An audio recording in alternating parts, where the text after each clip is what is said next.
Humor à primeira vista.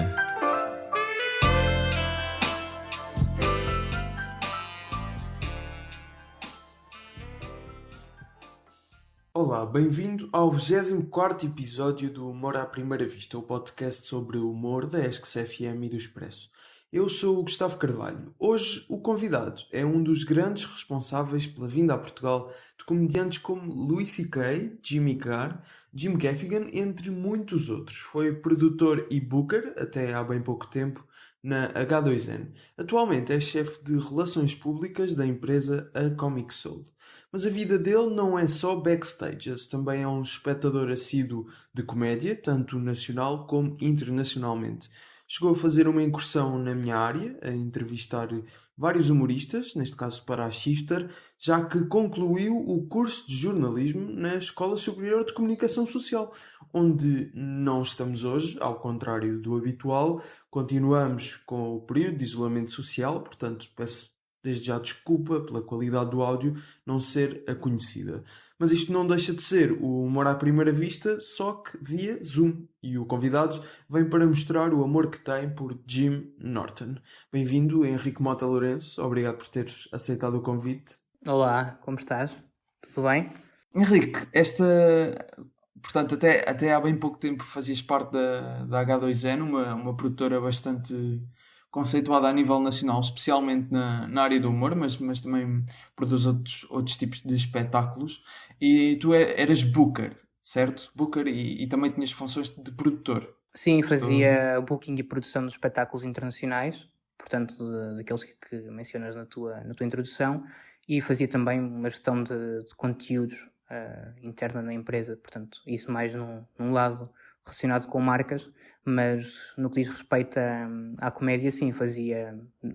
Na verdade, acompanhava o processo todo, desde o processo do booking até à pré-produção, até à promoção e à produção no próprio dia. Portanto, E o que é que faz exatamente um booker? Que acho que para a maioria das pessoas pode não ser... podem não ter conhecimento sobre quais é que são as funções de um booker. Um booker, se for um booker puro e duro, pode ter uma função de marcação exclusiva, portanto alguém que lhe diz são estes os nomes para os quais tens de olhar e tens de entrar em contacto com os agentes e perceber se eles estão disponíveis ou não e fazer-lhes propostas para que de facto o espetáculo aconteça. Mas se for um booker numa versão 2.0, pode ter uma função de scouting que funciona como os olheiros no futebol, não é? Nós andamos à procura de talentos novos e de talentos também mais antigos e perceber o que é que funciona no mercado português e nesse caso acabei por fazer também algumas funções de scouting ao escutar o mercado e perceber se certo e determinado humorista funcionaria no nosso país. Ok, e que parâmetro, a que parâmetro é que tu dás atenção quando pensas este comediante faz sentido em Portugal, até porque Portugal não é um país que já esteja completamente, a indústria da comédia esteja completamente cimentada. A que parâmetros é que dás mais ou menos atenção? Posso dizer que não é completamente imprevisível, mas há um grau de imprevisibilidade grande em alguns humoristas. Portanto, aquilo que nós achamos nós achávamos se calhar que um Jim Gaffigan teria uma dimensão maior do que o Jimmy Carr, mas no scouting que fizemos e no booking que fizemos das salas, planeámos para salas mais pequenas, obviamente, porque sabíamos que apesar da grande relevância que o Jim Gaffigan tem, que tem 5 especiais de Netflix e que é provavelmente um dos maiores humoristas de stand-up da atualidade, americanos, sabíamos que não ia ter a dimensão de venda de um Jimmy Carr. E esses parâmetros, os estudos de mercados que a empresa fez internamente, e pronto, são dados da empresa e por isso não posso revelá-los, mas há fatores, por exemplo, como a frequência com que estes humoristas aparecem na televisão, que demonstra que de facto há uma grande correlação, por exemplo, entre humoristas que aparecem nos meios tradicionais de comunicação social e a sua venda depois de bilhetes em espetáculos. É muito notório. Portanto, nós, no que diz respeito ao grosso da população portuguesa, depois há Diz-me. Mas, por exemplo, falas deste exemplo de aparecer em meios tradicionais. Por exemplo, nós em Portugal, creio que nas televisões, principalmente as generalistas, mas ainda alargando até a SIC Radical, que tem conteúdos de humor, tanto Jim Gaffigan como Jimmy Carr, como o próprio Louis C.K. não têm um tempo de antena. Acho que não me lembro sequer de nenhum conteúdo que tenha incluído estes três. Sim, Ou seja, como é que num país como Portugal esses conseguem estudar esses parâmetros? é uma pergunta interessante. Porque, na verdade, o Jimmy Carr, de algum modo, acabou por ter uma presença breve em alguns programas de televisão que passaram na televisão portuguesa, e há humoristas portugueses que o apontaram como referência, e foi daí que a coisa resultou, mas obviamente que há uma tradição muito grande ou seja, mesmo antes do 8 out of 10 Cats, há uma tradição de stand-up muito grande do Jimmy Carr, que vai para além dos meios de comunicação social tradicionais e que tem que ver com a internet sobretudo, mas com um passo à palavra. Portanto, lembro-me de ver vídeos do Jimmy Carr pelo menos 10 anos antes dele cá vir. Portanto, isso é um sinal bastante Sim. evidente. Mas quando eu digo que há humoristas que, baseado no número de vezes que aparecem na televisão, nós conseguiríamos trazer Portugal, isso seria um sucesso. De facto, existe essa correlação, mas referindo-nos, por exemplo, a nomes maiores. Imagina, nós sabemos que se tivéssemos um Eddie Murphy em Portugal, seria um espetáculo com bastante adesão, não temos grandes dúvidas. E portanto, é sempre muito interessante ver esta correlação, mas depois ao mesmo tempo há microfenómenos se olhares para o humor em Portugal. O caso do Pedro Teixeira da Mota e do Carlos Coutinho Vilhena são muito evidentes nesse sentido, não é? Portanto, são humoristas que não estão nos meios de comunicação social tradicionais e que não querem estar e que tomaram essa decisão de uma forma bastante clara, e o disseram inclusive em algumas entrevistas. E a verdade é que desde que tu tenhas o teu público e o teu público seja um público fiel que compra bilhetes, hoje em dia já não necessitas, se fores um humorista nacional, nos meios de comunicação tradicional para vender os bilhetes. Mas no humor internacional é muito diferente, porque as pessoas associam, obviamente, as caras a conteúdos que conhecem, não é? E se uma pessoa não conhecer a cara, fica muito mais difícil vender um bilhete para um espetáculo. E como é que é o processo de convencer um comediante internacional de que Portugal é um país que faz sentido incluir Existem várias tours europeias que passam por alguns países que já têm uma indústria montada, a Inglaterra, aquela zona da Grã-Bretanha, do Reino Unido, também tens o Fringe em Edimburgo, portanto já há ali uma cultura. Sim, ao longo da Europa, Em Portugal, não. a dispersão do stand-up é bastante grande, ainda assim. Portanto, nos países nórdicos tens uma grande cultura de stand-up, na Alemanha tens uma grande cultura de stand-up, na Holanda tens uma grande cultura de stand-up também, em França menos, mas tens muitos comediantes locais. E mesmo em países... Portugal começa a surgir. Em países como Espanha, Grécia e Portugal, portanto países do Sul, começa a surgir essa tendência de stand-up, porque as populações de facto têm um nível maior de inglês agora do que teriam há 20 anos, e portanto é possível que agora consigam acompanhar os espetáculos de uma forma mais clara. E isso em Portugal é muito evidente. Por exemplo, gostava de destacar isso, que é qualquer humorista que tenha cá vindo e atuado em Portugal destaca sempre a qualidade do público português enquanto receptor da mensagem. Os timings das piadas funcionam muito bem, e portanto desde o Jimmy Carr até ao Judah Friedlander percebemos que percebemos que estamos tranquilos no público português. É um bom público. Lembro-me de quando entrei na H2N, nós ainda havia pergunta de será que as pessoas será que vamos ter de pôr no bilhete em baixo que isto é 100% em inglês, porque houve muita gente que nos perguntou se o espetáculo ia ter legendas na altura, no Jimmy Carr, e já tinha sido feito espetáculos de stand-up de comediantes internacionais cá, não é? Portanto, sim. Eddie Izzard já tinha vindo cá. O Eddie Izzard, o próprio Daniel Sloss, portanto, Daniel Sloss, ao live, sim. Portanto, já havia o início de uma cultura de stand-up internacional. É um meio ainda por descobrir. Portanto, eu diria que para Portugal estar mesmo no mapa, tem de ter mais de 10 anos de stand-up internacional com nomes recorrentes a vir, portanto, no mínimo 6 ou 7 comediantes internacionais a vir por ano para conseguir estar ao nível de países como a Grécia, por exemplo. A Grécia anualmente está a receber cerca de 7 ou 8 comediantes internacionais com taxas de adesão até bastante interessantes. E acredito que Portugal, dada a frequência com que nós vemos séries sem tradução, sem tradução simultânea, neste caso, mas com legendagem, acredito que nós possamos ser um público muito forte de stand-up, desde que as pessoas conheçam os humoristas. Quando não os conhecem, de facto, fica mais difícil. Ok, e tendo isso em conta, essa parte a indústria ainda está a crescer, ainda está a ganhar o seu público consistente, digamos assim. Quando abordavas, por exemplo, um Louis C.K., tentavas convencer o Louis C.K. a vir a Portugal trazer o espetáculo dele, neste caso de testar material, foi o que ele veio fazer. Como é que era o processo de convencer o humorista a achar que Portugal é um país que faz sentido incluir?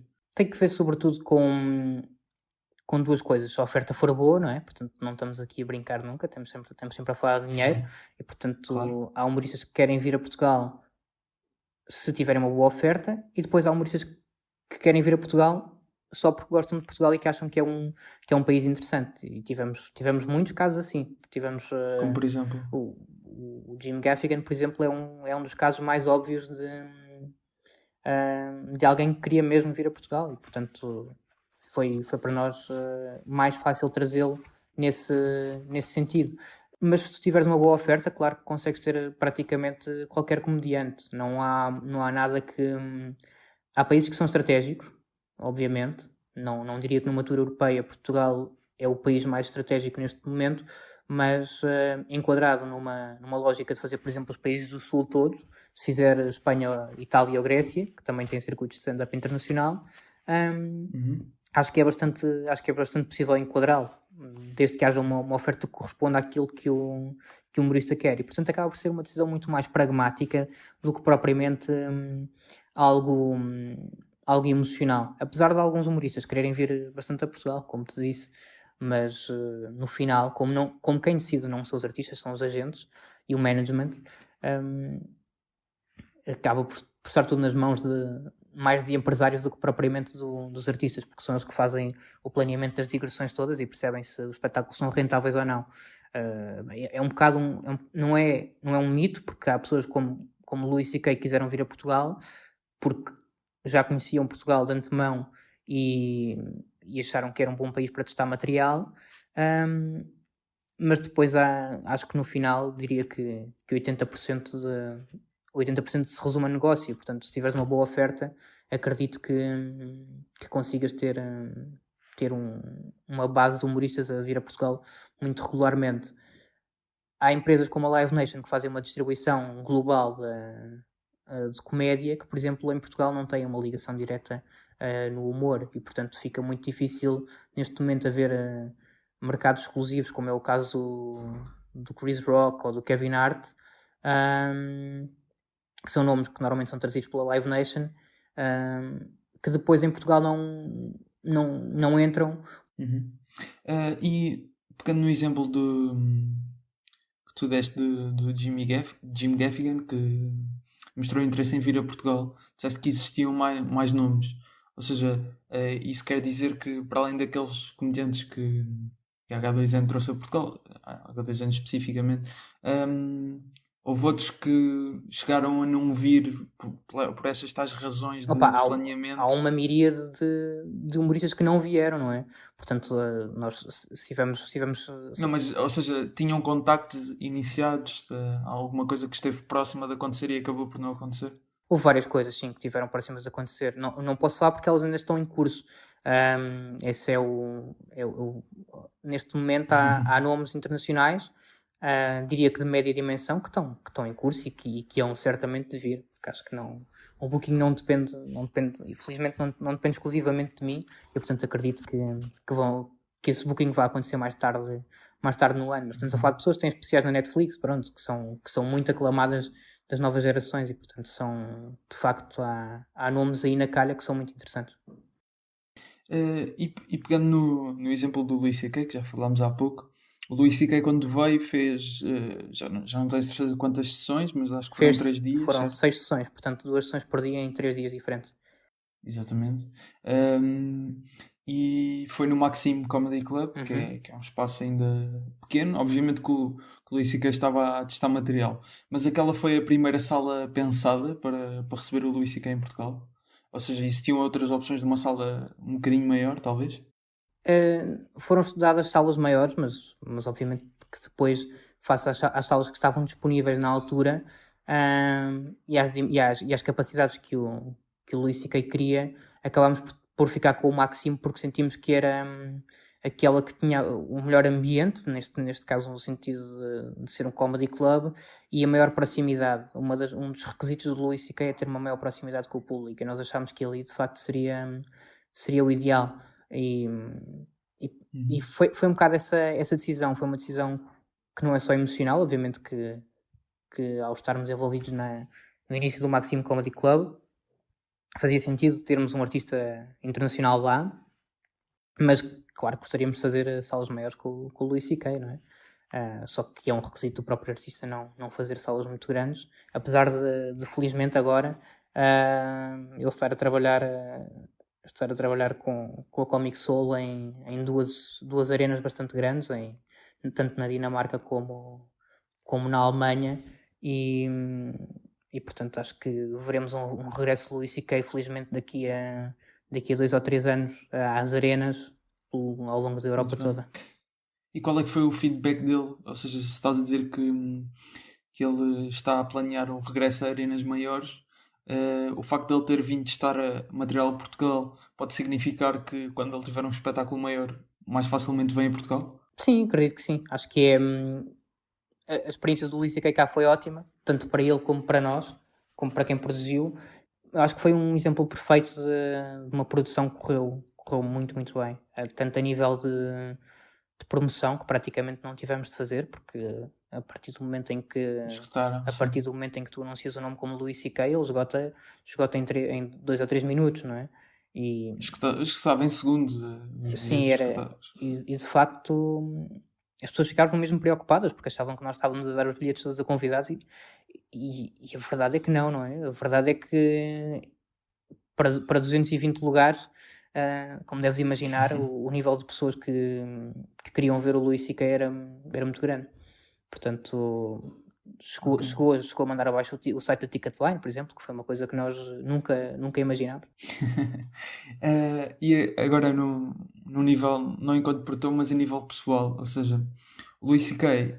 tendo estado envolvido no escândalo do Me Too na altura, este regresso até já existiram bastantes conversas sobre isso, mais na indústria americana, sobre o facto de ele poder ter abordado alguns assuntos e se calhar não devia, e até pegando no Jim Norton, de quem vamos falar hoje, ele defendeu até certo ponto alguns leaks que saíram do material do Luís C.K.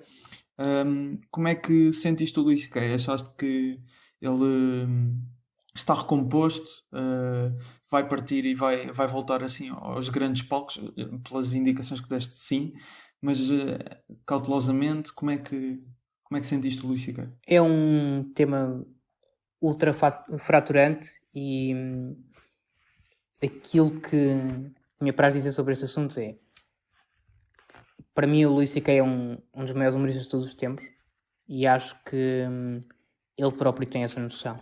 E nesse sentido, ele sabendo isso, sabe que também tem a capacidade de fazer arenas quando quiser. Porque há público para isso. Continua a haver um público. E este público não é necessariamente um público que é misógino, machista, etc. Nas pessoas que tivemos em Portugal, ficaria surpreendido com quantas pessoas é que são de partidos de esquerda, que são feministas, que são pessoas que normalmente têm opiniões que vão completamente ao encontro daquilo que é o Me Too. e portanto parece-me que as pessoas vão conseguir ultrapassar facilmente essa situação, apesar de ser um marco na vida dele que não vai deixar de acontecer e, portanto, que não vai deixar de estar presente. Portanto, quando o Luís C.K. morrer, vai estar na página da Wikipédia dele esta questão. E vai ser uma coisa sobre a qual as pessoas o vão lembrar sempre. Nesse sentido, ninguém consegue viver bem com uma situação destas quando a nossa carreira fica manchada desta forma. Portanto, animicamente leva qualquer humorista abaixo, leva qualquer pessoa abaixo E sentiste que ele estava então nesse tom, assim, digamos assim, estava em baixo ainda? é uma personalidade difícil de ler, não é uma personalidade muito fácil de interpretar à primeira vista, mas claro que ele fez uma piada logo ao início, não é, do espetáculo, que dizia eu costumava fazer arenas, agora estou num lobby de hotel em Lisboa. De um hotel, sim. Ou seja, tem um lado de realidade, mas depois tem um lado de piada também. E acredito que ele preferisse estar a ganhar bastante mais dinheiro, estar tranquilo na casa dele em Nova Iorque e a poder sair com as filhas à rua sem ser fotografado, com as imagens dele a aparecer no jornal do dia a seguir, com a legenda de Violador em baixo, coisa que não é.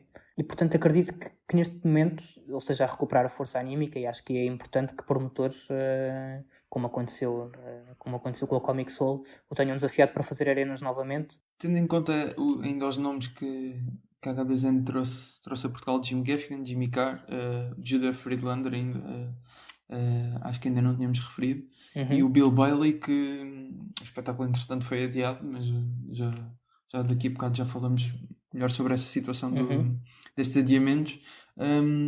Eu queria focar aqui no Judah Friedlander, porque penso que foi o único que não chegou a esgotar a sala, daqueles que estive a ver. Ou seja, há bocado já falaste um bocado da imprevisibilidade e obviamente que aqui notou-se. Depois de, portanto, teres o trabalho enquanto booker, escolhida a sala do Teatro Tivoli, que leva cerca de 1000 e poucas pessoas, chegando ao dia, não estando o espetáculo escutado, mas ainda assim pelo feedback do público ter sido um bom espetáculo, consideras que foi um espetáculo, um resultado negativo ou positivo trazer o Judah Friedlander a Portugal? Acho que qualquer esforço que nós tenhamos para trazer humoristas internacionais nos últimos anos é sempre uma mais-valia, e portanto obviamente que em termos de resultados de público esperava-se muito mais gente do que aquela que tínhamos na sala, mas há uma tradição da própria H2N de investir em nomes que nem sempre são os maiores, mas que são muito, muito interessantes no mercado, e portanto era imprevisível que um Tapeface, por exemplo, escutasse um Tivoli, se calhar, mas o Tapeface, de facto, uma aposta bem feita pela H2N, muito antes de eu entrar, escutou o Tivoli, portanto é um nome do humor físico muito, muito interessante, e estas apostas merecem ser feitas, é o que eu acho. Portanto, acho que enquanto promotor há obviamente interesses em fazer bons negócios, mas depois há interesses em criar uma plataforma do humor internacional. E é como te disse há pouco, eu julgo que vai demorar cerca de 10 anos até que Portugal tenha um mercado internacional de comédia relevante ao ponto de serem os próprios agentes a chatearem-nos e a dizerem-nos: este tipo tem mesmo de vir a Portugal, porque aquilo que existe neste momento é sempre mais a taxa de esforço é sempre muito maior do lado do promotor, que tem de andar à procura dos nomes que querem ver, do que propriamente do lado dos agentes, que por terem Portugal ainda pouco debaixo de mira, também não tem assim tanto interesse neste momento. Qual é que dirias que é assim um nome demasiado grande para Portugal neste momento? Em que sentido?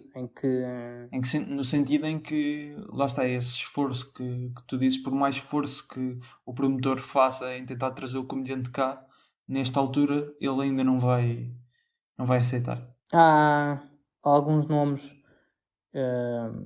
eu acredito que seja difícil trazer um Dave Chappelle, talvez. Acho que que é um sonho para Se toda a calhar, gente.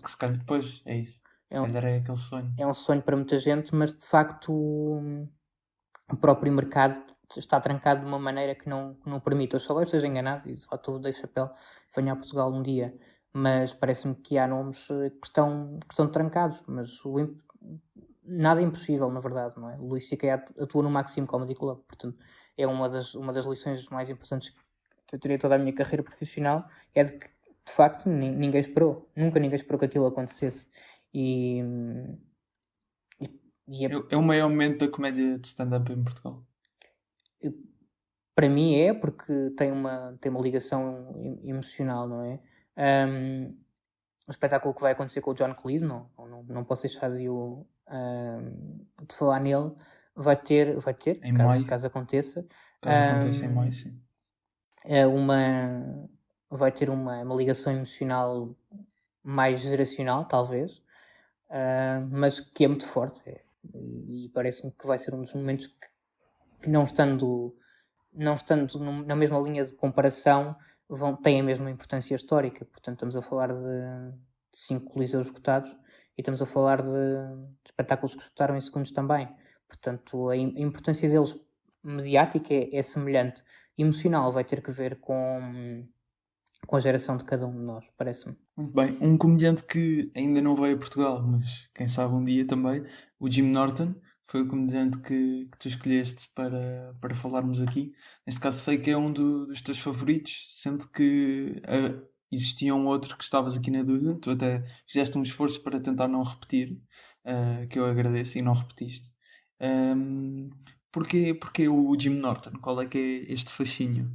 O Jim Norton tem uma coisa muito interessante, que é muitas vezes considerado como o rei do politicamente incorreto, mas as visões dele são simplesmente a verdade dele.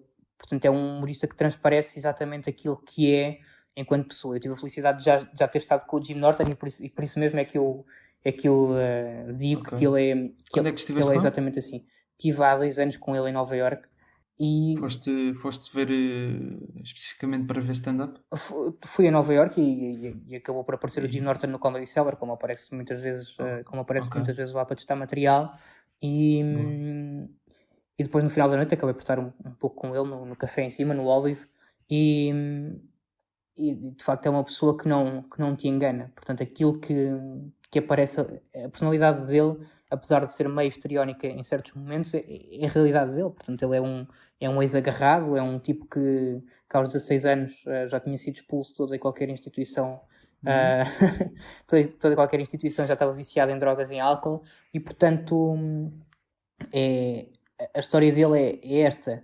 E o que eu gosto aqui é que haja um lado da intelectualização da javardice muito grande, que é uma linguagem que me é muito querida no humor, e portanto obviamente que há outros humoristas que eu escolheria de uma forma muito mais prática, mas nem que seja para destacar também um nome que muita gente não conhece ainda. E acredito, por exemplo, fazendo esse exercício hipotético, acho que um Jim Norton em Portugal é completamente imprevisível.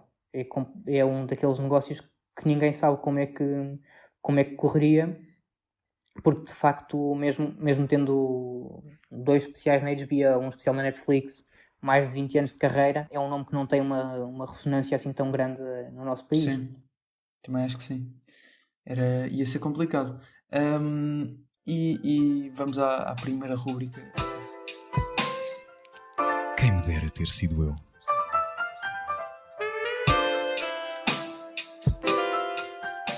Neste caso, tu não conseguiste escolher só um beat do Jim Norton que gostavas de ter sido tu a escolher. Escolheste 2, portanto, agora vamos falar do primeiro e mais tarde, no final, passamos ao segundo. Mas este é sobre Ted Bundy, o serial killer, neste caso. Sim. Porque este beat? Isto tem que ver com uma obsessão minha em dizer que a Netflix nos está a contagiar todos para nós venerarmos serial killers. Porque eu olho para o meu catálogo da Netflix e é completamente absurda a quantidade de documentários que envolvem mortes grotescas ou mortes em série, e, e nós estamos na boa com isso. E não há ninguém que levante o dedo e diga: epá, malta, se calhar já chega. E esse lado, o beat é muito maior do que isto que vamos ouvir, mas começa efetivamente com essa queixa por parte do Jim Norton, que é: há tanta coisa que é censurada na televisão nos dias de hoje, mas de facto nós glorificamos um tipo como o Ted Bundy. Há mais de 30 documentários online sobre o Ted Bundy. O Zac Efron, considerado um galã de Hollywood, protagonizou Ted Bundy, portanto estamos a glorificar como glorificámos o Pablo Escobar há uns anos. Não é um assassino em série, mas assemelha-se também. E acho que é isso. A grande ironia deste beat vem daí, que é toda a gente glorifica o Ted Bundy, mas só pelo lado da aparência física dele, que mesmo assim, vamos ver neste beat, é muito pouco. Nós podemos olhar para a aparência dele e só neste contexto dos serial killers é que faz sentido dizer que esta pessoa era um galã. E acho que, pronto, melhor do que eu estar aqui a falar sobre o beat é ouvirmos e rirmos Sim, um bocadinho. vamos escutar este beat do Jim Norton, como já dissemos sobre o serial killer Ted Bundy. They called him a genius. So I think they liked the idea of the wicked genius. They said Ted Bundy was a genius. He acted as his own attorney. They executed him. He sucked as a lawyer. You're not a genius if you get the worst. He couldn't have done worse. If he had hired an orangutan to represent him, and it just shit in its own hand and mushed it in the face of the jury, it would have gotten the same sentence Ted got making an effort.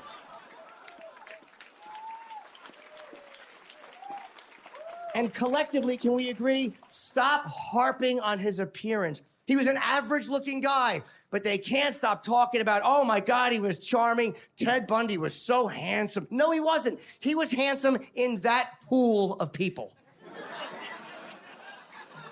Okay? In the group of men who have murdered and raped 40 or more women. Ted's a catch. Ted's a 9. But how about some kind, understanding words for the rest of us, huh? How about a little leeway for other average men? I realize I'm only a 5, but I never hit a girl with a hammer before I fucked her. Depois deste beat sobre Ted Bundy, ainda sobre Jim Norton, faltou aqui dizer uma coisinha há bocado, que ele faz um programa de rádio já... Ele trabalha em rádio já há bastantes anos. Sim. Neste caso faz um programa de rádio com o Sam Roberts. Sim, Sam Roberts. Sim. Sam Roberts, desculpa. Roberts. Sim. Que é um programa de rádio, penso que é de manhã, em que recebem bastantes convidados. Tem sempre conversas. Há um lado nele de grande radialista, mas também de um tipo completamente imprevisível. E no ar... Sim. E no ar eles já tiveram situações completamente imprevisíveis num radio show anterior, que era o Opie Anthony. Que ele fazia de terceiro... Sim, terceiro. Era na verdade um sidekick, mas depois acabou por ser bastante integrado no programa, sobretudo pelo lado completamente surreal da vida dele, não é? De todas as histórias de sexo que ele tem. Acabavam por ser base de muitos dos programas, e foi um programa que durou durante imensos anos, para teres noção. E recebeu vários convidados comediantes, e os episódios eram bastante longos, ou seja, se procurarem na internet encontram facilmente várias horas de tanto Louis C.K. como... Sim, passou toda a gente que possa imaginar por lá, e Bill Burr. E acabou por ser depois cancelado. E já tinha sido ameaçado de ser cancelado duas ou três vezes, por piadas muito ofensivas ou por situações completamente descabidas. Houve salvo erro, o programa acabou por ser cancelado, ou esteve prestes a ser cancelado num episódio em que o próprio Jim Norton sugeriu que no dia de St. Patrick's se comemorasse ao invadir uma igreja e fazer sexo dentro dessa igreja. E depois havia extra points por posições completamente fantasiosas e coisas desse género, e aquilo acabou por ter repercussões legais, porque essas pessoas que estavam lá foram detidas. Houve pessoas que eles lançaram esse desafio online na rádio, e houve montes de pessoas a tentar esses desafios em igrejas durante o St. Patrick's, e acabaram pessoas por ser presas, detidas neste caso, por causa disso. E depois teve consequências legais tão graves que eles acabaram por ter de cancelar o programa. E essa história é completamente inenarrável. E nasce este lado completamente imprevisível do Jim Norton, de uma pessoa que já foi viciada em álcool, agora está talvez em recuperação do vício do sexo que tem, e passa recorrentemente por situações depressivas, mas que ao mesmo tempo acabam por ser bastante criativas para ele. É um lado interessante, porque é um lado de limite, é uma fronteira, não é? O Jim Norton está ali numa verdadeira fronteira entre aquilo que é o louco, não é? E o comediante, mas tem muito mais de comediante do que de louco, porque se virmos qualquer act dele em palco, percebemos que ele é um tipo que tem a lição completamente estudada. Mas sim, voltando aqui só ao podcast, o Jim Norton e o Sam Roberts na Sirius, que é Sirius XM. Sirius XM, que é onde está, inclusive, é a Nikki Glaser, que tem um programa muito giro lá. Penso que sim. E de quem eu gosto também bastante. Este podcast teve praticamente toda a gente, tipo, desde o Triple H até quem tu possas imaginar, e é de facto o Jim Norton parece ter uma capacidade de contagiar pessoas interessantes, mesmo com aquele lado loony, não é? Quase de tolinho que tem. Lembro-me que o último especial dele de Netflix, aliás o primeiro, o Mouthfuls of Shame, começa com o Robert De Niro a bater-lhe no rabo, e portanto há esse lado completamente de uma imprevisibilidade total, que é muito interessante nele, e é uma das coisas que mais me fascina, claro. E ele tem mais solos disponíveis, mas não estão na Netflix, pelo que eu estive aqui a confirmar. Está numa plataforma chamada Epix. Que é Epix, exatamente. Portanto, na Netflix, aqui em Portugal, conseguimos ter acesso a um solo dele. Sim. De resto, encontram vários no YouTube, vários vídeos. Sim, mesmo na HBO A2, portanto, há um espetáculo que foi gravado na HBO A2? Ok, não sabia. Foi gravado uma coisa que se chama One Night Stand, que era um programa com vários comediantes, e que é uma compilação de 25 minutos de beats uma compilação de vários humoristas com beats de 25 minutos de cada um deles. E o Jim Norton era uma dessas pessoas, e depois há À semelhança daquilo que há na Netflix também com... Há o Degenerates. Inclusive, quando estive em Nova Iorque, vi-o a testar um dos beats, e já era divertido na altura, e ele acabou por apurá-lo muito mais. Há uma curiosidade sobre o Jim Norton, e que se estende a um comediante do qual ele era muito amigo, que se chama Patrice O'Neill, e que era também um dos comediantes assim mais controversos do panorama americano e do stand-up da cena de Nova Iorque, que é a estratégia deles, essencialmente, eles testam sempre material durante um ano antes de levarem as coisas a palco, mas eles não chegam ao palco com um beat construído. Resulta muito da interação que têm com o público, e deles abrirem o cérebro quando estão em palco. Portanto, levam uma premissa, têm uma base, têm um tópico, e durante 5 minutos começam a aprofundar esse beat com o público, e a perceber como é que o público reage, e a construí-lo em palco. São tipos... Pelo que eu percebi, o Bill Burr também faz algo desse género. Não conheço muito bem o processo dele, confesso, mas... Acho que nós já falámos aqui no episódio com o Dário Guerreiro sobre o Bill Burr, e acho que referimos isso. Aliás, eu acho que começa a ser um bocado uma tendência até em Portugal, por aquilo que ouço, pelo menos o Salvador Martinha, algumas vezes dizer que gosta mais de ir a palco e ver o que é que surge, se calhar com um tópico e não um beat totalmente escrito. Sim, acho que é uma visão completamente pensada para solos, porque percebes logo o grau de eficácia, ponto 1 do tema, e depois do beat e das várias abordagens que podes ter, e inclusive é da participação do público, porque lá há uma cultura de heckling e de participação muito maior do que existe em Portugal ou na Europa, e portanto isso é muito mais fácil testares a água, não é? A partir do momento em que tens um público que é colaborante, e os clubes de comédia, e eles fazem 300 ou 400 datas antes de lançarem um solo com esse material. Os clubes de comédia são a melhor plataforma para o fazer. Ainda continuando a nossa conversa, e daqui a pouco já voltamos um bocadinho a Jim Norton, lá está com o outro beat. Voltando aqui à parte enquanto produtor e booker e pessoa que passa muito tempo em backstages. Neste momento estamos a viver uma pandemia, infelizmente, como nunca vimos. Qual é que é o impacto que este surto do novo coronavírus pode ter no crescimento do stand-up? Tendo em conta que nestes últimos 2 anos houve um claro boom em Portugal e vários espetáculos neste momento foram adiados. Aliás, não há assim também tanta gente a viver confortavelmente do stand-up em Portugal. Portanto, qual é que é o impacto que isto vai ter neste meio? Vai afetar muito a indústria, como afetou toda e qualquer indústria do entretenimento, não é? Não há grande escapatória possível. As salas de espetáculo, como nós sabemos, vão estar fechadas, acredito eu, até junho, e a vontade de as pessoas se juntarem com um estranho ao lado não é propriamente a maior, e nem vai ser a maior nos tempos que aí vêm. É meio surreal imaginarmos uma sala em que toda a gente está de máscara e de luvas, não é?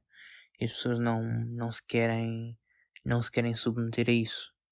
E, portanto, imagino que o impacto, mesmo em espetáculos que sejam pensados para junho e continuem anunciados, porque os promotores não podem correr o risco de os adiar, acredito que esses espetáculos venham a ter provavelmente algumas quebras a nível de venda de bilhetes. Acho que há algumas pessoas a ver de stand-up em Portugal, ainda não são tantas quanto seria desejável, mas estas pessoas em específico, felizmente, para uma parte delas, têm conteúdos regulares, por exemplo, em meios como a rádio ou conteúdos pagos na internet, através dos quais podem manter pelo menos algumas das contas pagas. Obviamente que nunca será um rendimento semelhante àquele que vem no stand-up comedy, mas felizmente alguns desses nomes terão a possibilidade de manter um rendimento mínimo para sustentar. Agora, os nomes, há nomes no stand-up, obviamente, que eu não vou personalizar, porque acho que não faz muito sentido estar a falar sobre as pessoas, mas vou generalizá-lo, porque existe um circuito, por exemplo, no Norte, que depende quase única e exclusivamente de atuações ao vivo para conseguir viver. E essas pessoas, sim, se não tiverem um bom pocket money, não é? Para estes meses, bom, honestamente preocupa-me. É uma questão um bocadinho maior do que o próprio stand-up e do que a própria indústria. Houve tours inteiras adiadas, portanto, salvo erro, o Carlos Coutinho Vilhena ia andar na estrada e o João André ia andar na estrada com este novo espetáculo, e não me recordo honestamente. Há o caso, obviamente, do Rui Sinel, que teve metade da tour adiada, e isto pode ser conflituoso com outras datas, e para qualquer promotor ou produtor isto é caótico, não é? Desequilibrar as contas todas de um ano. Se olharmos para um nível de negócio e de gestão de empresa, obviamente que faturar um projeto no final do ano é a mesma coisa que faturá-lo no início, não é? Só haver faturação no final do ano, pá, não é a coisa mais fantástica para qualquer empresa, e é o que vai acontecer em todo o setor. Portanto, não estamos a falar de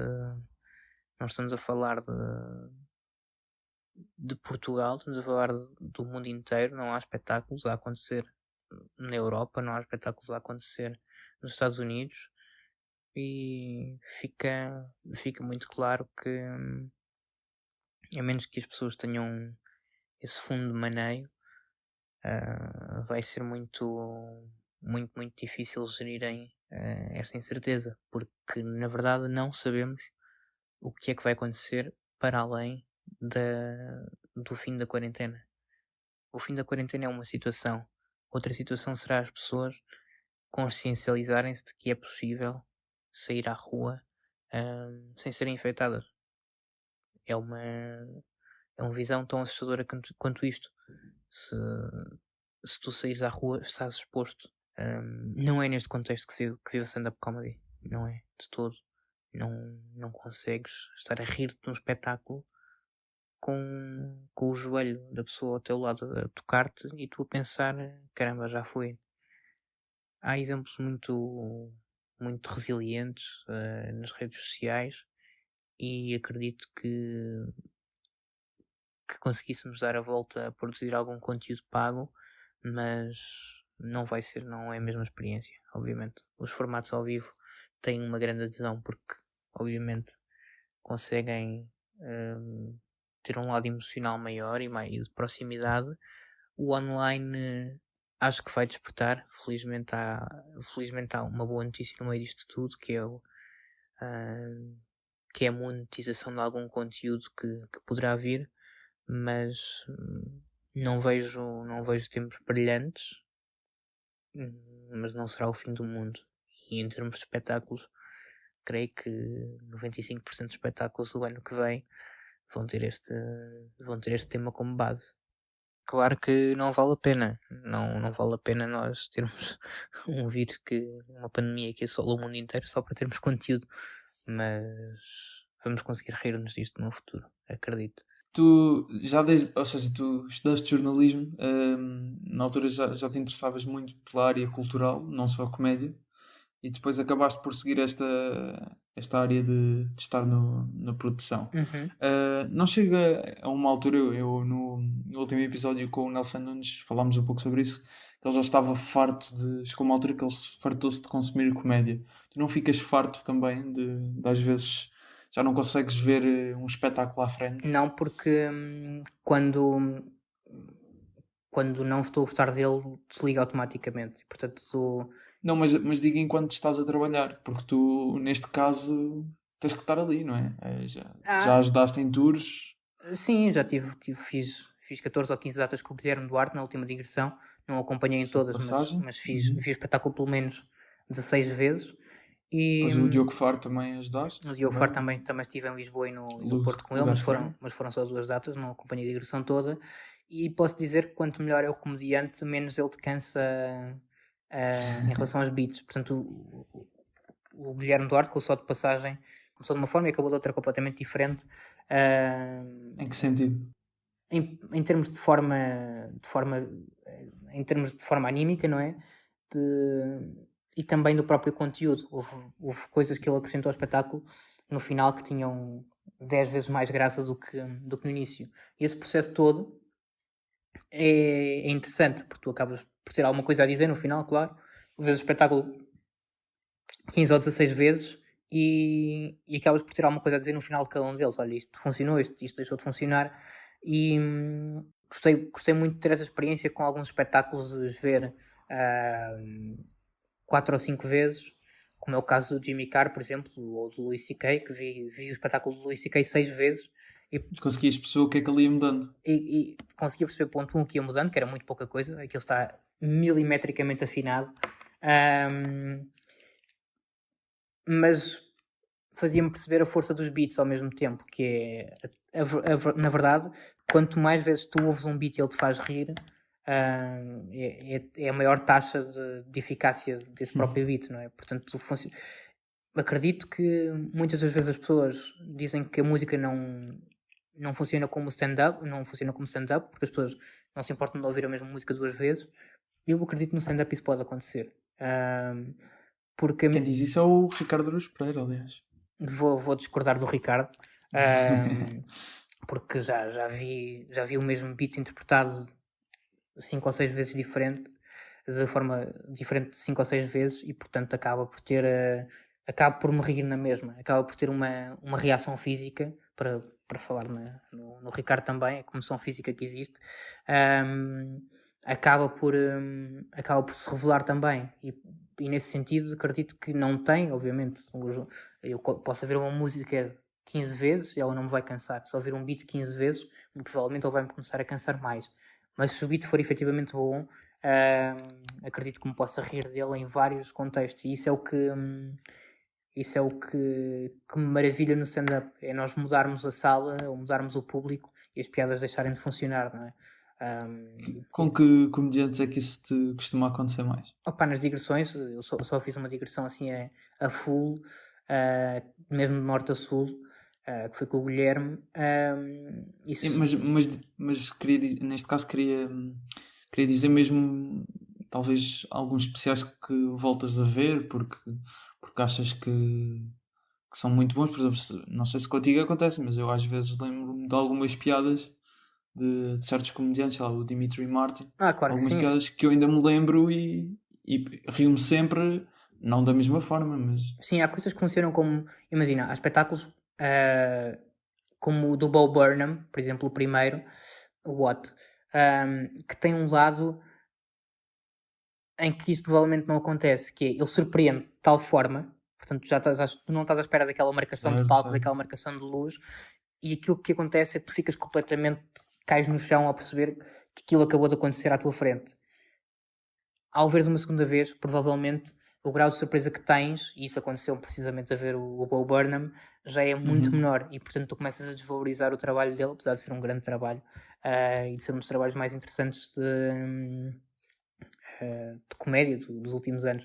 O Daniel Sloss, num direto, dizia que tinha uma... Sim, já sei o que... Aliás, nós agora temos uma rubrica no Instagram, chama-se Análise de Rotina, e o primeiro espetáculo que analisámos foi do X, e inclui lá uma parte em que o Daniel Sloss diz que a razão em que para ele não ser o melhor comediante É isso. da idade dele é o Bo Burnham. Desculpa, entretanto roubei-te Não, ainda bem que agarraste deixa, acho que é mesmo isso. E acaba por ser verdade, não sei se são os melhores, mas são pelo menos dois dos mais criativos. O Daniel Sloss é um tipo completamente... tem este lado imprevisível que o Jim Norton também tem, e isso é o que eu gosto nele. Portanto, no outro dia eu liguei um direto dele no Instagram, ele bebeu 3, desde as 11 da manhã até desde as 11 da manhã até 1 da tarde, ele bebeu 3 gin tónicos e um quarantini, portanto um martini de quarentena. E aquilo é um lado, como nós em Portugal não temos, essas figuras assim mais míticas, tirando o João Quadros, mas de facto são muito interessantes e são polarizadoras. Eu gosto muito deste lado polarizador das pessoas. E na verdade sinto que nós amamos muito mais uma pessoa, quanto mais, um comediante aliás, quanto mais algumas pessoas o odeiam, conseguimos defendê-lo com mais unhas e dentes.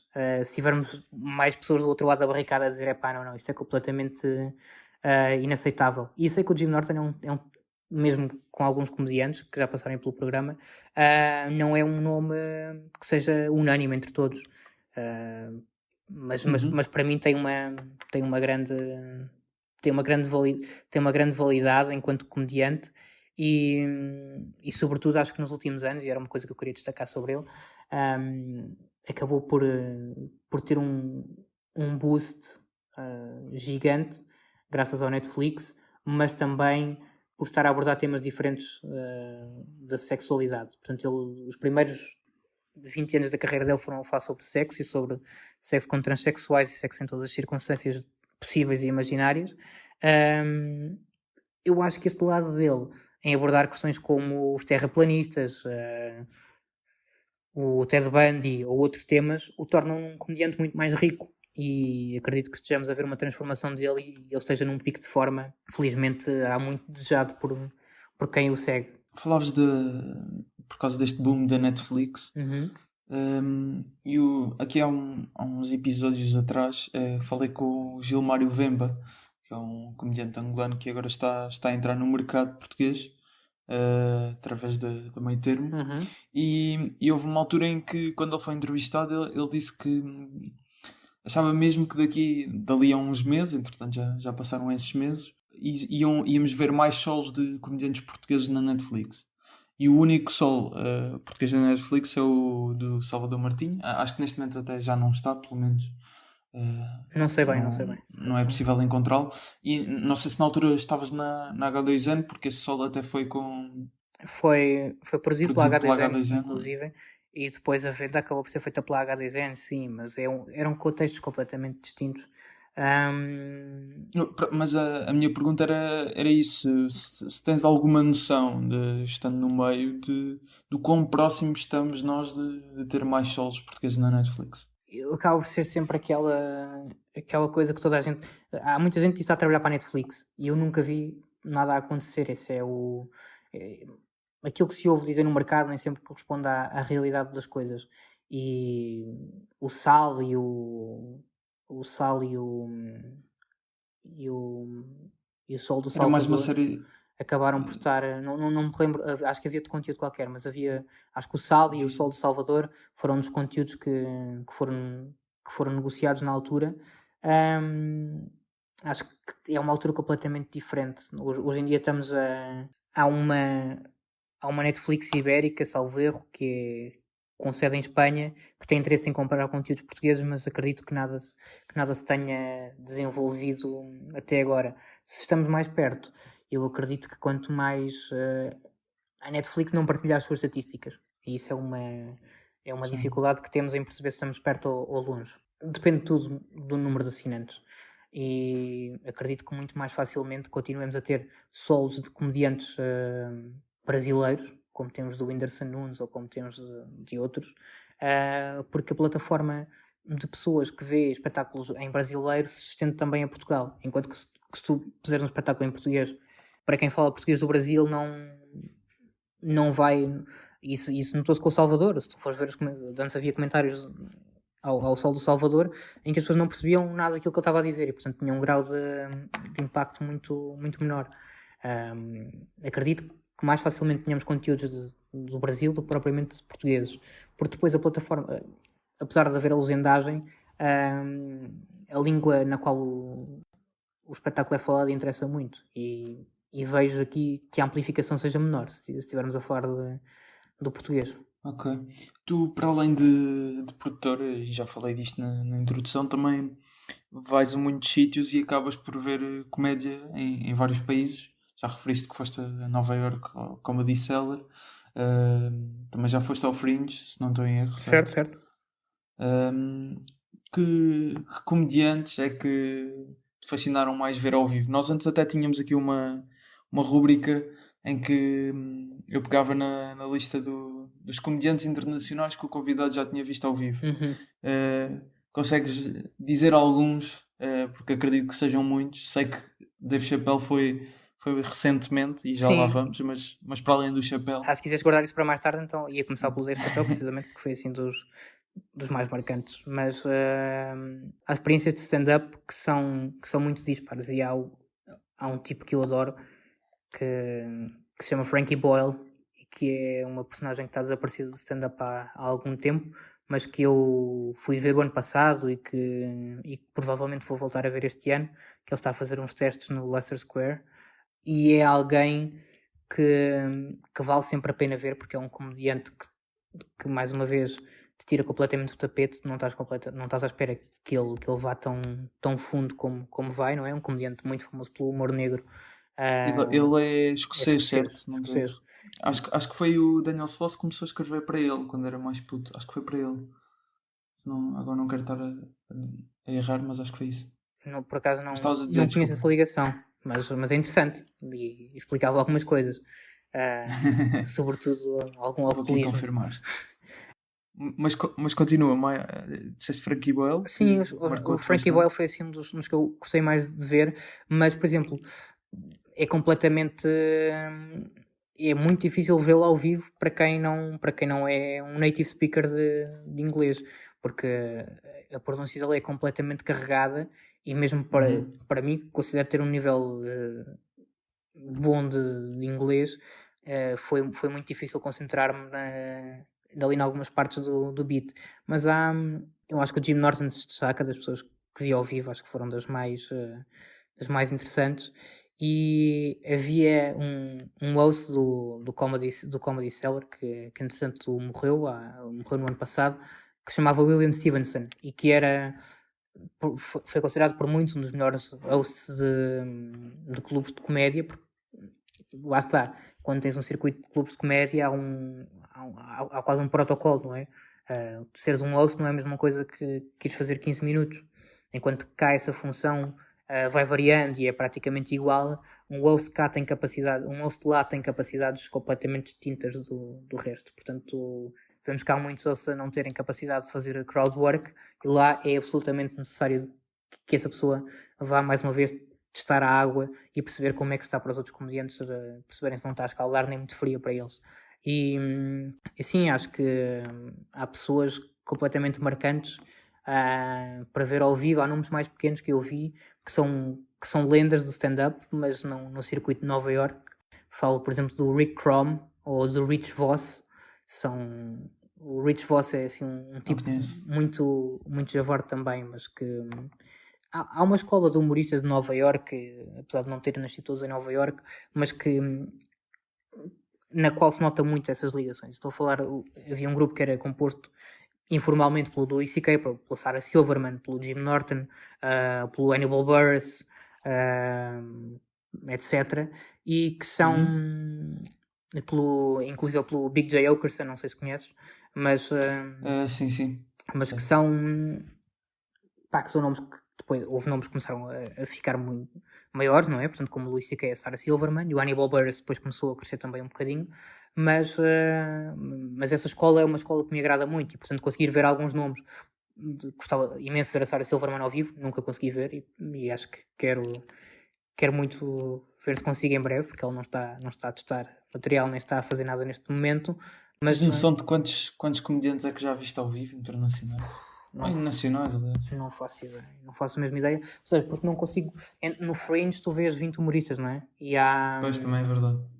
Há uma miúda muito gira agora, muito gira em termos de conteúdo, não estou a fazer aqui nenhum juízo moral, que se chama Lisa Treyger e que é de facto completamente inovadora. E há também uma artista que tem um misto de stand-up com cabaré, que se chama Catherine Cohen, que está a ser um grande sucesso na América, com cabaré, que é fantástica, okay. A Catherine Cohen.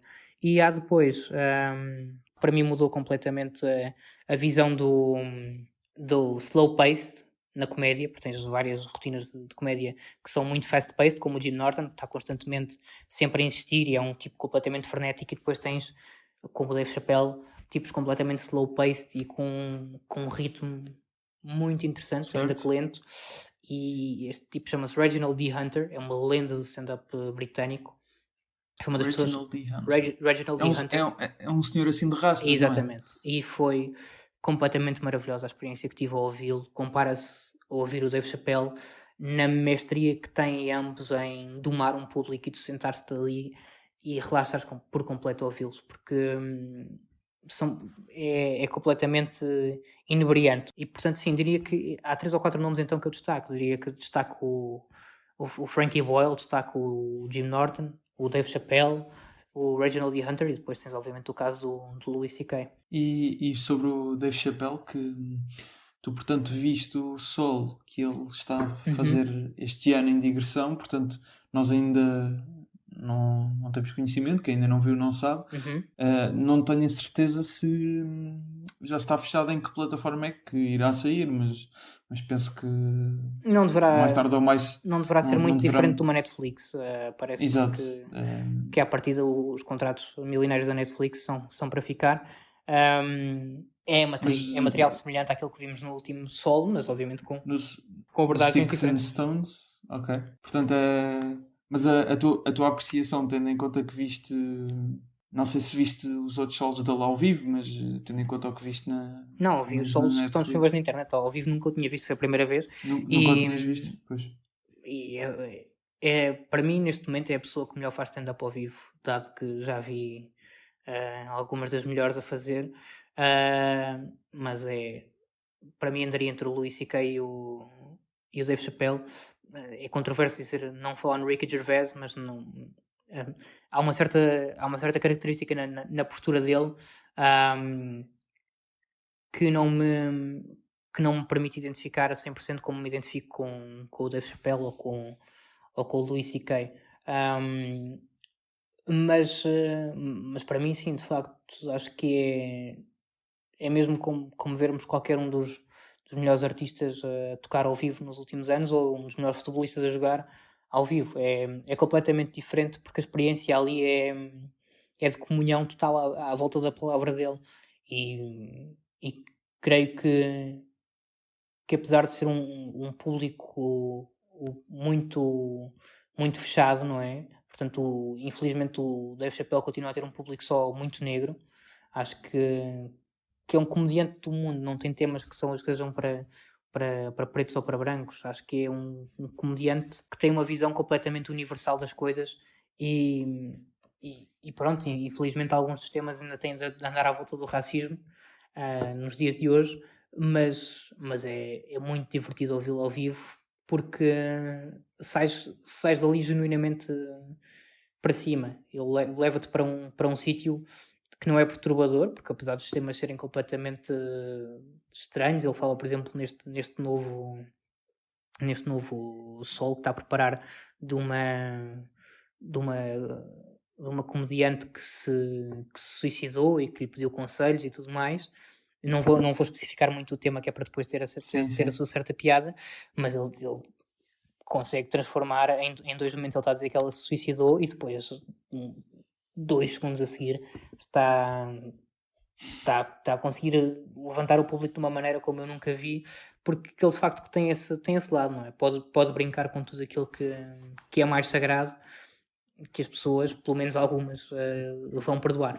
Não sobre Dave Chappelle, mas temos aqui mais uma rúbrica que é sobre também um comediante que tu já viste ao vivo várias vezes, não a fazer stand-up porque ele já não faz, mas o Ricardo Araújo Pereira. Como é que conheceste o Ricardo?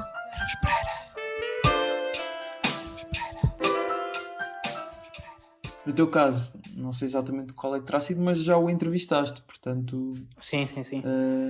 Como é que foi... Como é que conheceste o Ricardo Araújo Pereira? O Ricardo e eu conhecemos precisamente nessa entrevista. Obviamente que eu já o tinha visto outras vezes, mas o momento em que nós nos conhecemos é o dessa entrevista. E... Que é uma entrevista que podem ler ainda na Shifter. É interessante porque é um contexto completamente desajustado para conheceres alguém, não é? É um contexto... E tu na altura estavas ainda a estudar? Sim.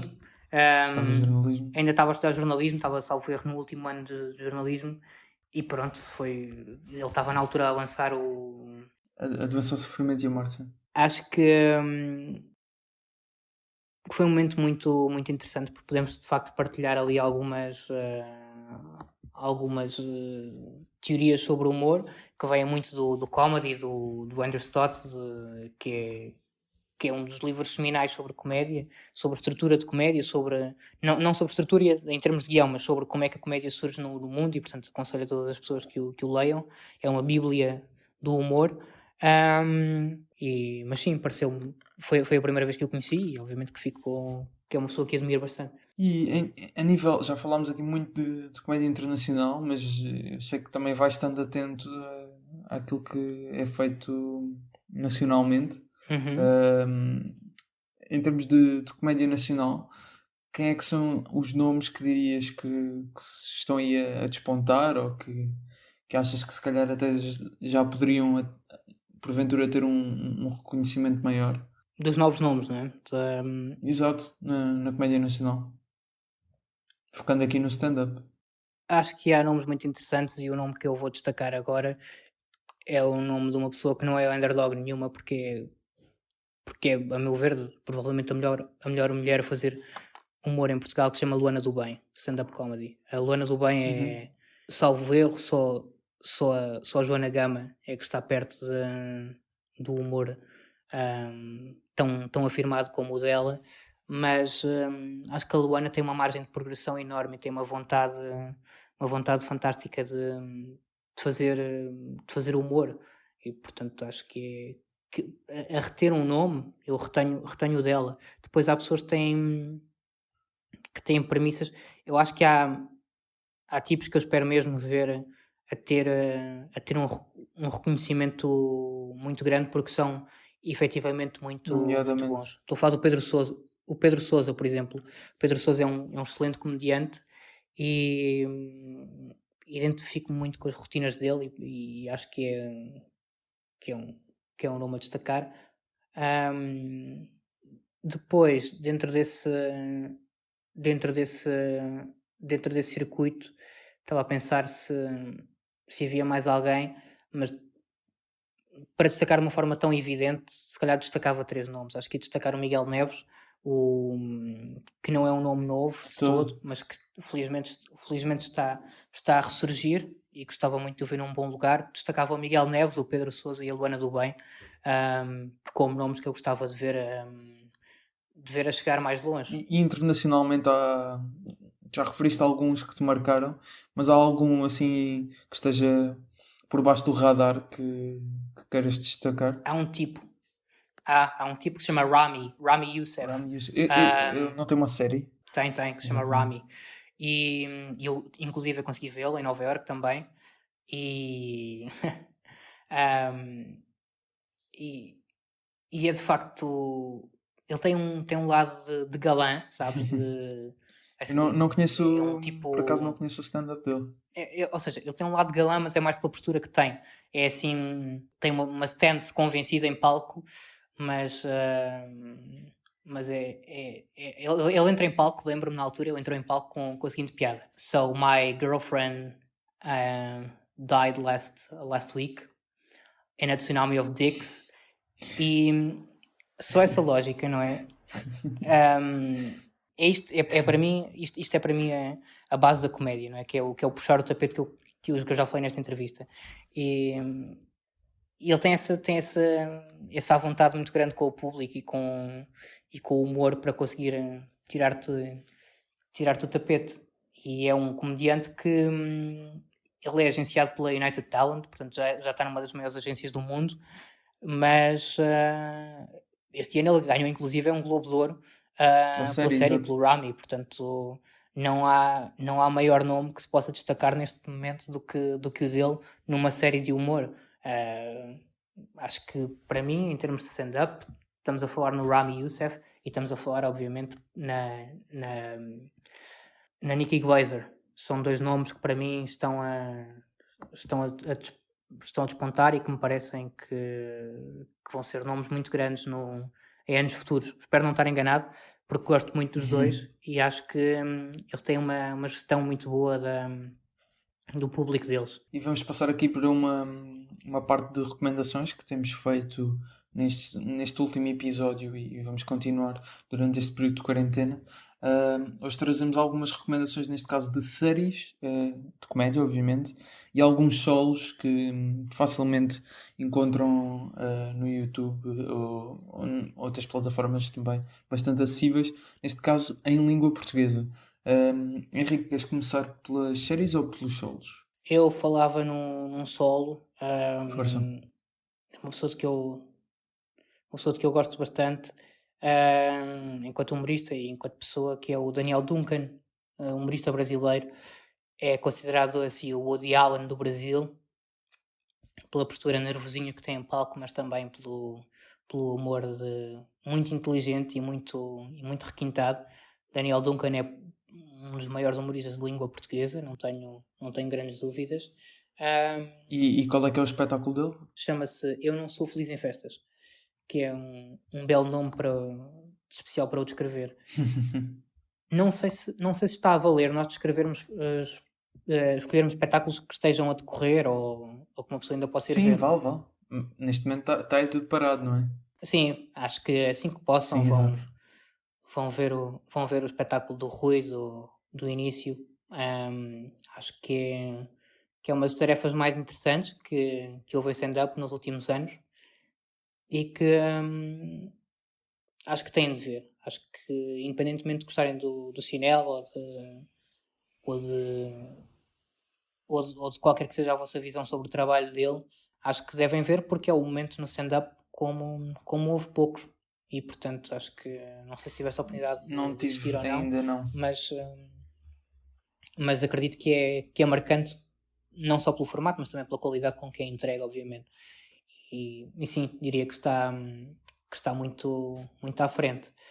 Mas acho que vou destacar um espetáculo que ainda não saiu, mas que é o Só de Passagem, do Guilherme Duarte, que há de sair em breve. Não sei ainda em que plataforma, mas sei que está apalavrado. Neste caso o primeiro, o Daniel Duncan. Agora estou a Daniel dizer em Duncan, inglês, porque o Duncan dá para isso. Sim. Está disponível no YouTube, na íntegra. No YouTube, exatamente. Eu não sou feliz em festas. Podem encontrar. Show completo. Show completo. É isso. E depois destacava, ia falar, era isso. Portanto, em termos de solos, se calhar destacava estes 3, um para irem ver agora e outros 2 para poderem ver na internet no futuro.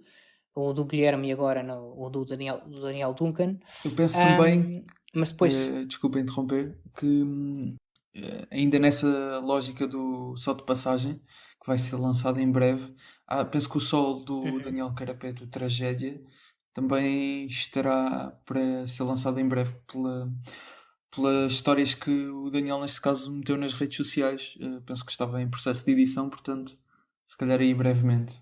Acho que é um bom conteúdo para verem na quarentena. Tive a felicidade de ver o Sol. Gostei muito. E acho que o Daniel é um dos nomes é um dos nomes que já tem público e, portanto, não destaquei há pouco como destaquei o Pedro Sousa, porque acho que felizmente já tem uma base de seguidores suficiente para ser o público dele, pelo menos em Lisboa e no Porto, nas grandes cidades. Mas obviamente que depois importa é ter uma dimensão nacional. Mas sim, acho que é um comediante muito válido, com premissas muito interessantes. Mais algum solo a destacar? Acho que de solos deixava eu por aproveitava aqui. para acrescentar aqui alguns que também aproveito para recomendar, que neste caso são 3 que eu ainda não tive a oportunidade de ver completos, mas são 3 que foram lançados há pouco tempo e estão disponíveis.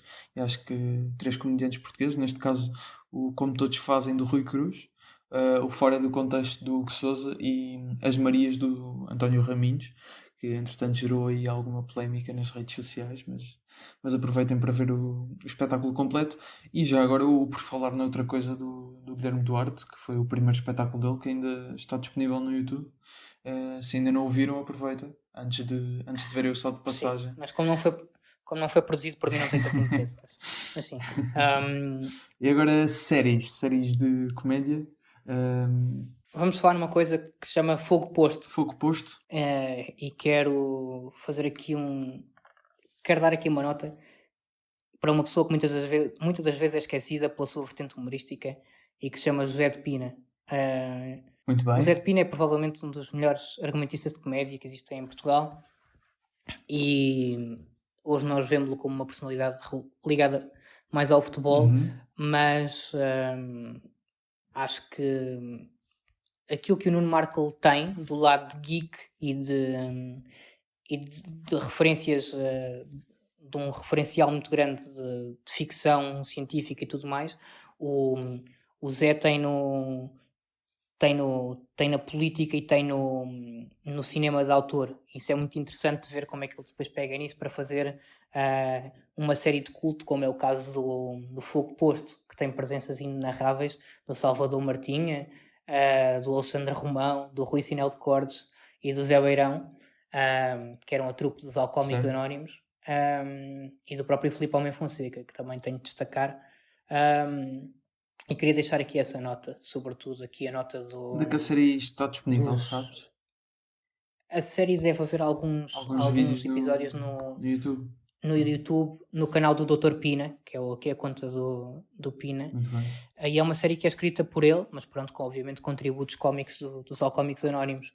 É uma série de culto, portanto não teve o impacto que deveria ter, mas foi muito interessante na altura ver aquele programa e poder testemunhar o acting, por exemplo, do Salvador Martinha. É uma das características que muita gente não conhece, apesar de ele fazer humor físico em palco, mas o Salvador é um tipo muito completo e, portanto, mais do que um comediante, ele é um artista realmente. Apesar de eu ter dito há pouco que a arte é comédia também, que a comédia é arte também, mas acredito que ele tem essa vertente maior, não é? Não é só um performer, tem mesmo ali um lado muito interessante enquanto artista. Muito bem, uma série portuguesa e mais. Quero destacar o Master of None. Master of None é... Aziz Ansari. Do Aziz Ansari acho que está ali num limbo entre cinema de autor em alguns momentos, não é? E super reflexivo, e depois tem momentos de comédia completamente fascinantes. E há um comediante muito bom que eu também já tive a felicidade de ver ao vivo, que se chama Dan Soder, que tem um solo muito bom chamado Son of a Gary, aliás, na HBO, e que eu destaco toda a gente a ver. E para além dos nomes, voltando atrás, fazendo aqui um loop atrás, porque já me lembrei inclusive de mais 2 nomes que eu destacaria. Portanto, há 2 nomes que eu destacaria da nova geração para fazer crescer muito mais, que era o Dan Soder, o Rami, que já tinha falado, e depois havia aqui outro que acabei de me esquecer neste momento. Mas pronto, o Dan Soder, e desculpem, o Sam Morrell, que tem um solo também no YouTube. Um solo que ele acabou de lançar no YouTube e que é absolutamente fantástico, é dos melhores momentos de stand-up que eu me lembro de ver no YouTube nos últimos anos. Ele que é muito amigo do Joe Mackey, que veio a Portugal com Luís C.K. Exatamente, que é uma personagem e Tony Woods, muito sui generis. Também muito bom, em Luís C.K. Exatamente, Tony Woods, esse mestre da comédia também, que influenciou Dave Chappelle, que no próprio, quando foi receber o Mark Twain Award, não sei se... Vi vários vídeos interessantíssimos. Mas uma das pessoas a quem o Dave Chappelle começa por agradecer é precisamente ao Tony Woods, porque... Que não é muito conhecido. Aquela coisa que ele... Não é muito conhecido, mas é absolutamente respeitado no meio de stand-up. Aquela coisa que ele faz de bater no microfone a meio das piadas para quebrar o ritmo. É verdade. Pois é. Não tinha feito a ligação. Ele próprio admite isso em várias entrevistas, que é uma imitação clara do Tony Woods. Ele queria ser o Tony Woods quando era mais jovem. Isso é muito, muito interessante. E é tal e qual como o Jim Norton queria ser o Andrew Dice Clay. Não sei se conhece esse humorista. Mas o Jim Norton começou a fazer... entrou numa série com ele, carreira dele. Se não estou em erro. Exato. E começou a fazer as primeiras partes do Andrew Dice Clay porque subitamente o tipo que ia abrir para ele adoeceu e depois o Andrew Dice Clay ensinou-lhe a ser agressivo em palco e parece que funcionou bem porque de facto é um dos comediantes mais ferozes e com mais desejo de subir a palco que eu conheço. Mas sim, estas 3 pessoas voltava a destacá-las. Entretanto, estávamos nas séries para não perdermos aqui exatamente. Há séries intemporais como o Seinfeld, o Office. Acho que são séries super, super importantes para qualquer pessoa que goste de comédia.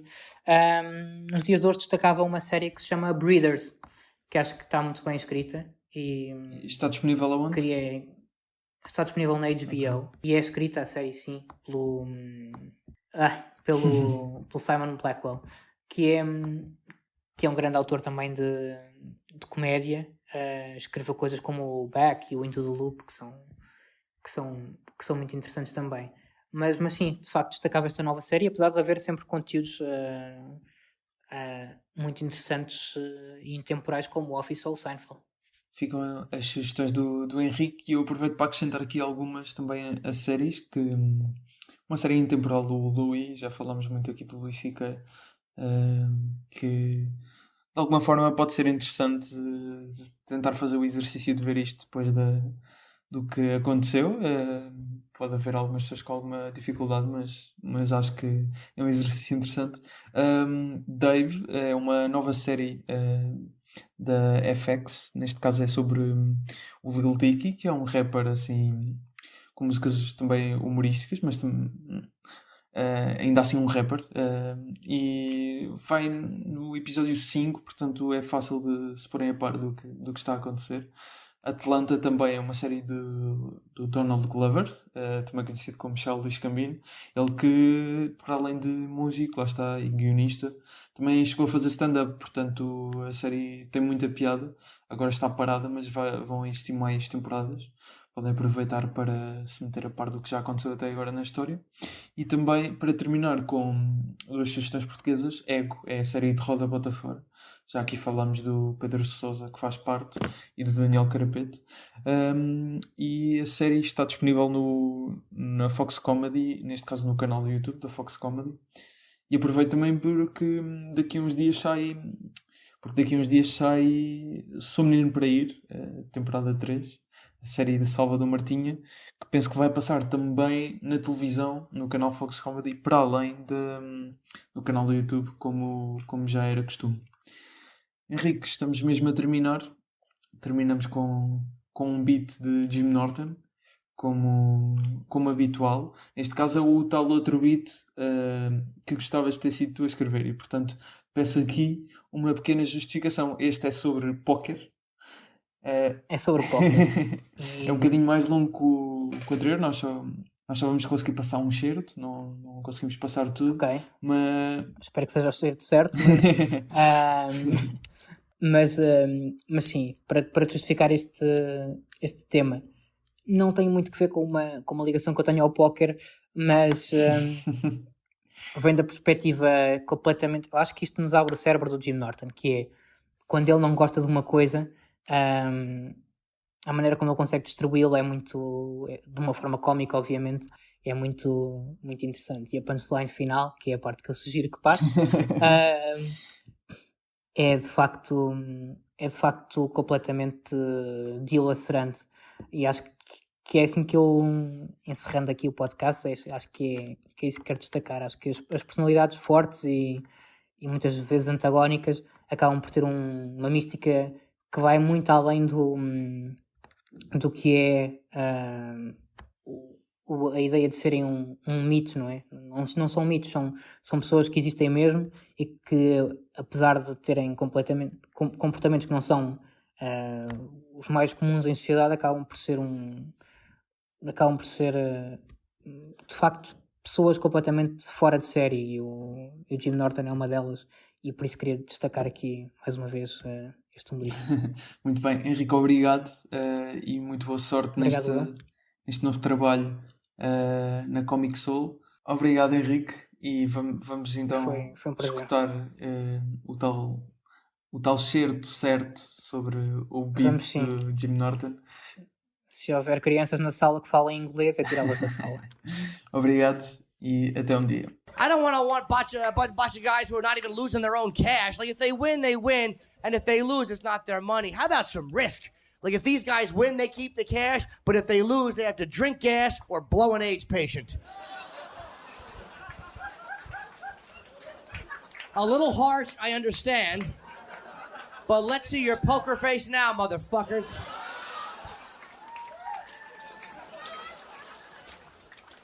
Well, by the looks of things, if he doesn't pull a 5 or a 7, he's going to be losing weight rapidly.